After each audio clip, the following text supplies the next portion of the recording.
যে ফ্যাসিস্ট সরকার হাসিনা আমাদেরকে রাস্তায় নামিয়েছিল। আজকে আপনার কাছে আমাদের আকুল আবেদন, আপনার দৃষ্টি আকর্ষণ করছি মাননীয় প্রধানমন্ত্রী। আপনার বাবা ছিলেন স্বাধীনতার ঘোষক, এই দেশের মহান নেতা শহীদ রাষ্ট্রপতি জিয়াউর রহমানের সুযোগ্য সন্তান। আপনি mother of democracy Begum Khaleda জিয়ার সুযোগ্য সন্তান। আমাদের অহংকার, আমাদের গর্ব। আজকে আপনার পাশে দাঁড়ায় আপনার কাছে দাঁড়িয়েছি, আপনার দৃষ্টি আকর্ষণ করছি। আমরা 84 ফ্যামিলির কর্মসংস্থান ফেরত চাই, আমাদের চাকরি বহাল চাই, নাহলে আমাদের জীবন জীবিকা খুব কষ্টের, মানবতার সাথে জীবন কাটাচ্ছি। আমরা আর পারছি না। 17 বছর আমাদের আর ধৈর্য ধরছে না। ছোট বাচ্চা কুলে নিয়ে সংসদ থেকে বের হয়েছি।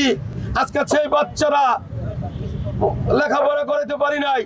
আজকে মনে করেন লেখাপড়া করাইতে পারলে মাস্টার্স বিএ এমএ পাস করতো। আজকে আমরা সেটার থেকে ব্যর্থ হয়েছি।